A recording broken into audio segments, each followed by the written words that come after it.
Episode 4 does not begin with our usual characters but instead goes back centuries to the Hampton Court in 1555. A woman in royal attire, followed by royal guards, walks into the building in a hurry, meeting with a group of other women all huddled outside a door. This woman is revealed to be Elizabeth I before she became the Queen, and she is here to inquire about her stepsister Mary, Queen of Scots. The woman outside Mary's chamber reveals that the Queen has indeed become a mother, but that she has given birth by herself without letting anyone else enter the room. Despite the others' warning, Elizabeth rushes into the chamber to ensure that her sister is doing all right when she hears the cries of the baby and sees Mary hold a small bundle in her hands. The baby is not visible to Elizabeth, though, and so she asks more about it when Queen Mary reveals that she has just given birth not to a human baby but to a demonic child with long, sharp claws on its fingers. At that very moment, the same mysterious women seen following Anna on the beach in episode 3 appear in the chamber, making it clear that they have existed over different time periods in some strange and peculiar manner. The two women now reveal their faces and then make the entire matter clear. They are seemingly worshippers or helpers of Satan, who have been waiting for more than 6,000 years for the next devil baby to be born. In a direct attempt to bring the son of Satan into the world, the women had made a deal with Queen Mary, in which she had agreed to bear an evil child for them in exchange for the most successful reign in the history of England. Elizabeth is shocked at hearing all of this, even condemning her sister for this horrific act, and she tries to stop the two women from leaving. In response, they curse her to remain barren forever in her life, and the young woman falls to the ground, clutching her belly, ending this strange but exciting opening sequence. In fact, if we are to refer to history here, both Mary Queen of Scots and then Queen Elizabeth I remained childless throughout their lives, and the series adds a supernatural twist to that very history. A few minutes later, the two women, who were seen in all black clothing with their faces hidden behind masks until now, are formally introduced as two new characters. When the protagonist, Anna, goes to her friend agent Siobhan's office to discuss her next PR steps, Siobhan suggests that she needs to cleanse her public image after the disastrous events on stage at the Gotham Awards. In order to help her get back to being famous for the right reasons, Siobhan has hired the help of two public relations experts, the Ashleys. Both named Ashley and Ashley, differentiated only by the spellings, these two women are indeed the ones seen earlier taking away Queen Mary's baby in 1555. The two had been following Anna around earlier and had even performed some procedures on her body, and now they have created an official way to get closer to the woman. Ashley and Ashley then help Anna make an Instagram reel that blows up on the internet and almost magically brings back a positive light for her. Now that the two women's identities are revealed, more things seem to fall into place, as a theory can be formed with regard to what has been going on. Their existence in the human world at present means that the women are once again looking to somehow get the son of Satan born, and this might be the reason why they have been tailing Anna.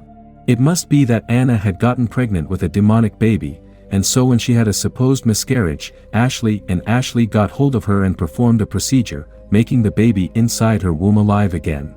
Indeed, when Anna gets herself checked at Dr. Hill's clinic in this episode, the doctor states that she is really still pregnant with a child. The gynecologist states that Anna must have been pregnant with twins earlier, which was really difficult for him to say since twins cannot be identified before at least 12 weeks. In many cases, something called vanishing twin syndrome occurs in medical science, in which the weaker of the twin embryos are automatically rejected and flushed out by the body when its chance of survival grows thin. Dr. Hill says that this was exactly what must have happened with Anna, and the blood loss and missing heartbeat had been mistakenly diagnosed as her losing the chance to be a mother. As the doctor now assures that a baby is healthily growing in her womb, it seems highly possible that this was the work of the Ashleys, because Anna had felt her baby moving inside her only after her dreamlike encounter with the two women. If this is indeed the case, then the perspective on Ms. Preacher and Ivy also changes, as they now suddenly seem to be on the good side. Ivy was the one to ensure that Anna had a miscarriage, and if she was the intruder at the very beginning of the series, then she had also left a message for her stating not to get a baby. Similarly, Ms. Preacher had also repeatedly warned Anna against someone working against her. It is most probably this same lady who was communicating with Anna through the messages on her calendar app, and so it means that she knows who the Ashleys really are.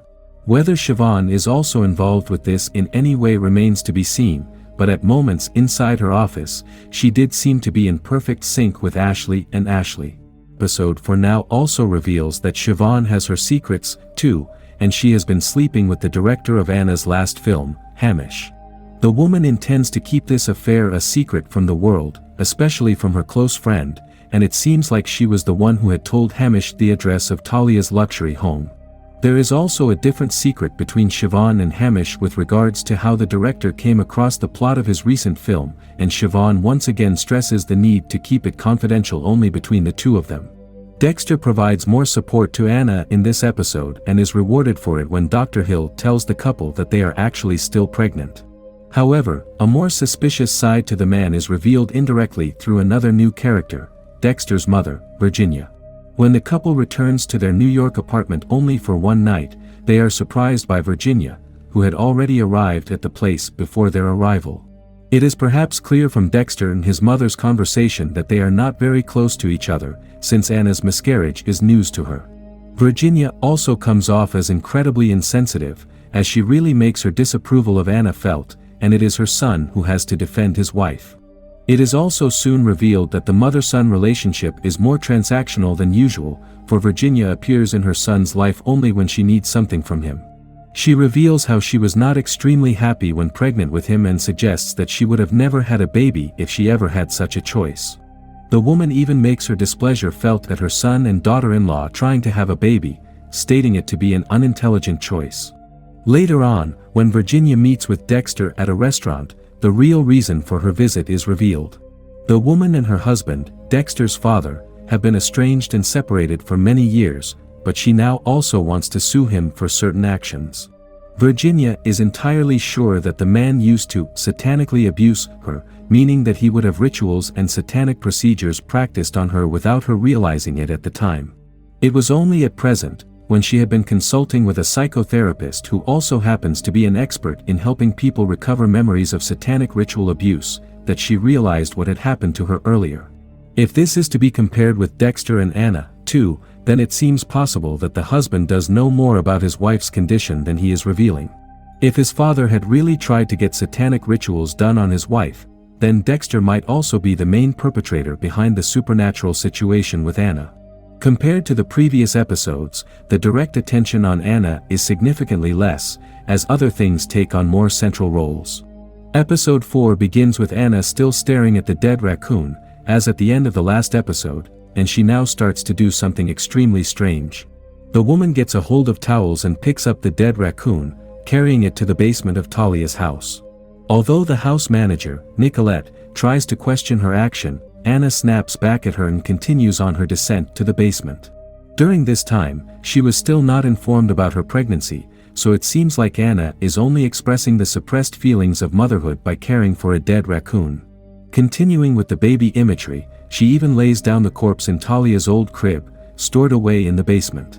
Despite the animal starting to rot with flies and insects buzzing all over it, Anna continues to care for it and even picks it up in her arms to caress it. At the very end of the episode, Anna goes down to the basement one night and tries to access the small trap door that had taken her to the lair of the Ashleys. Not only is she unable to open the door, but in the process, she also slips and falls, losing consciousness. When Anna wakes up the next morning, she checks the news to find out that she has indeed been nominated for the Golden Globe Awards, along with her younger rival, Babette Eno. The actress then suddenly goes on to perform the most bizarre act, as she bites into the rotting carcass of the raccoon, with maggots all over it, and eats it up hungrily. Things are starting to look clearer now that some major revelations have been made.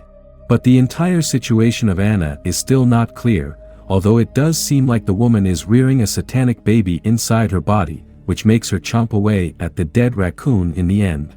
If the Ashleys are truly satanic worshippers, what exactly happened to the baby they took away from Queen Mary would be interesting to see, if it is given any more scope.